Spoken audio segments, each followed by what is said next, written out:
एक समय की बात है, भगवान गौतम बुद्ध के पास उनका प्रिय शिष्य आ पहुंचा। बुद्ध साधना में बैठे हुए थे। शिष्य के पहुंचने पर उन्होंने आंखें थोड़ी सी खोली और शिष्य से आने का कारण पूछा।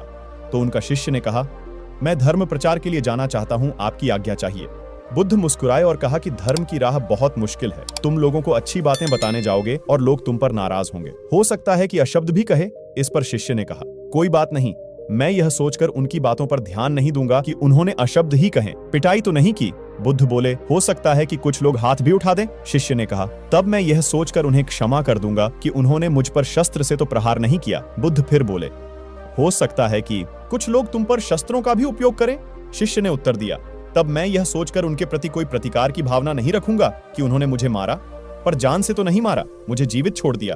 बुद्ध ने फिर कहा, और यदि तुम्हारे प्राण ही ले लिए? तो शिष्य ने तत्क्षण सिर झुकाकर कहा, तब मैं उनका आभारी रहूंगा कि उन्होंने धर्म के मार्ग पर मेरे प्राणों का उत्सर्ग करने में मेरी सहायता की।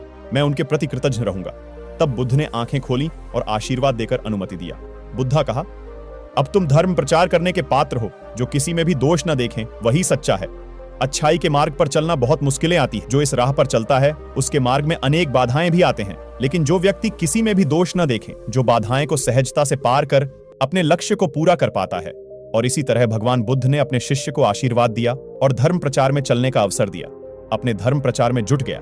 इस कथा का सार यह है कि सच्चाई के मार्ग पर चलने वाले व्यक्ति को बहुत सारे मुश्किलों का सामना करना पड़ता है, और जो व्यक्ति इन मुश्किलों को पार कर पहुंच जाते हैं सच्चे साधु कहलाते हैं, जिन्हें इस दुनिया की दैनिक वस्तुओं से कोई संबंध नहीं होता है और वे खुशी खुशी अपने जीवन में भिक्षा मांगकर वह अपना गुजारा कर लेते हैं।